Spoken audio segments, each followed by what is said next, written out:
ಇದರಲ್ಲಿ ಡಿನೋಟಿಫಿಕೇಶನ್ ಮಾಡೋದೇನಿದೆ? ನೀವು ಮಾಡ್ಕೊಂಡಿರೋದು ಏನಿದೆ, ಪ್ರಾಜೆಕ್ಟ್ ಕೈ ಬಿಟ್ಟರೆ ಮುಗಿದೋಯ್ತು. 20 ವರ್ಷ ಆಗಿದೆ, ಇನ್ನೆಷ್ಟು ವರ್ಷ ಆಗುತ್ತೆ ಇದು?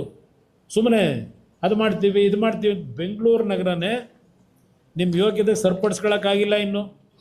ಅಲ್ಲೆಲ್ಲೋ ಭಾಳ ದೊಡ್ಡ ದೊಡ್ಡ ರಸ್ತೆಗಳು ಮಾಡ್ತಾರಂತೆ, ಒಳಚರಂಡಿ ವ್ಯವಸ್ಥೆ ಮಾಡ್ತಾರಂತೆ. ಮೊದಲು ಬೆಂಗಳೂರು ನಗರ ಸರಿ ಮಾಡ್ಕೊಳ್ಳಿ.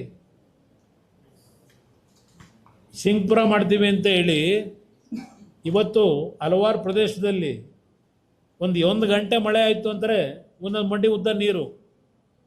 ಮಳೆಗಾಲ ಶುರುವಾಯಿತು ಅಂದರೆ ಅದು ಯಾವುದೋ ಸಾಯಿ ಲೇಔಟು, ಮನೆಯೆಲ್ಲ ಖಾಲಿ ಮಾಡ್ಕೊಂಡು ಹೋಟ್ಲಿಗೆ ಹೋಗಿರ್ತಾರೆ ಒಂದೊಂದು ತಿಂಗಳು. ಇದು ನೀವು ಮಾಡಿರೋ ಅಭಿವೃದ್ಧಿ. ಬೆಂಗಳೂರು ನಗರ ಸರಿ ಮಾಡಿದೆ, ಅದೆಲ್ಲ ಅಲ್ಲೆಲ್ಲ ಹೋಗಿ ಟೌನ್ಶಿಪ್ಗಳು ಮಾಡಿ ಈಗೇನಪ್ಪ ಮಾಡ್ತೀರಿ? ಅದೇನೋ ಹೇಳ್ತಿರಲ್ಲ, ಕುಮಾರಸ್ವಾಮಿ ಮುಖ್ಯಮಂತ್ರಿಗೆ ಏನಪ್ಪ ಅರ್ಧ ಅಂತ ಹೇಳಿದಿರಲ್ಲ ಮೊನ್ನೆ ತುಮಕೂರಲ್ಲಿ. ನೀವು ಅರಿತಿರೋದು ಇದೆಯಾ? ಅರಿಯಕ್ಕೆ ಕೊಟ್ಟಿರೋದು ರೈತರನ್ನೆಲ್ಲ ತೆಂಗಿನ ಗಿಡ, ಅಡಿಕೆ ಗಿಡ ಕಣ್ಣಿಗೆ ಕಾಣ್ತಾ ಇಲ್ವಾ ನಿಮಗೆ?